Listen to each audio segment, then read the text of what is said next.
We're going to start with the Serenity Prayer, and then we'll go into the daily reflections. If you or someone you know are questioning yourselves about whether or not you're an alcoholic or whether they are an alcoholic or drug addict, reach out. We can help you. You don't have to do it alone. God, grant me the serenity to accept the things I cannot change, courage to change the things I can, and the wisdom to know the difference. Grant me patience with the struggles that take time, and appreciation for all that I have, tolerance of those with different struggles, and the strength to get up and try again, one day at a time. The Gift of Bonding, August 25th. Relieve me of the bondage of self, that I may better do thy will. Alcoholics Anonymous, page 63. Many times in my alcoholic state, I drank to establish a bond between myself and others, but I succeeded only in establishing the bondage of alcoholic loneliness. Through the AA way of life, I have received the gift of bonding with those who were there before me, with those who are there now, and with those yet to come.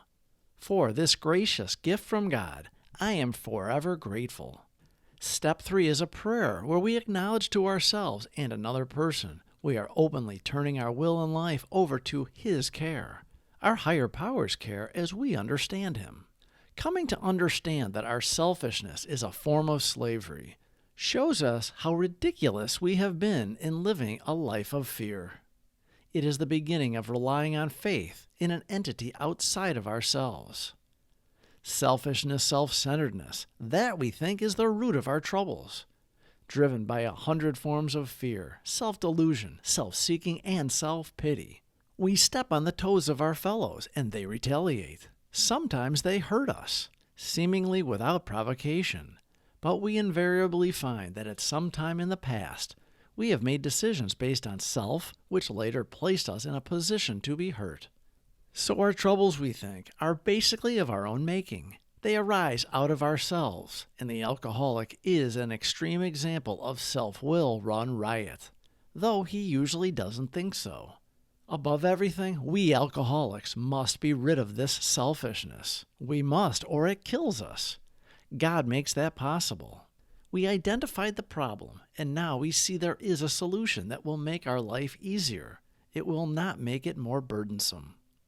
By letting go and letting God, all our problems get reduced to almost nothing, which allows us to manage whatever comes at us. Our perception of control was an illusion. Now we have a new pair of glasses and we can see clearly for the first time in a while. Our friends and associates today are on the same path. We seek to be useful to others, and our underlying theory of life is one of community. Our old way was the best we could do, and our drinking buddies were as sick as we were. We are grateful to have found our path to God. Our hand is open and welcoming to them and to anyone else who is earnestly seeking our way of life. We know we have to pass it on in order to keep it.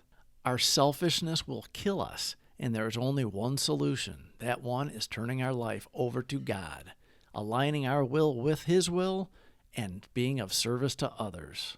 The Gift of Bonding, August 25th. Relieve me of the bondage of self, that I may better do thy will. Alcoholics Anonymous, page 63. Many times in my alcoholic state, I drank to establish a bond between myself and others, but I succeeded only in establishing the bondage of alcoholic loneliness. Through the AA way of life, I have received the gift of bonding with those who were there before me, with those who are there now, and with those yet to come. For this gracious gift from God, I am forever grateful. Carpe the diem, boys and girls. Please subscribe for more videos. Thank you for watching.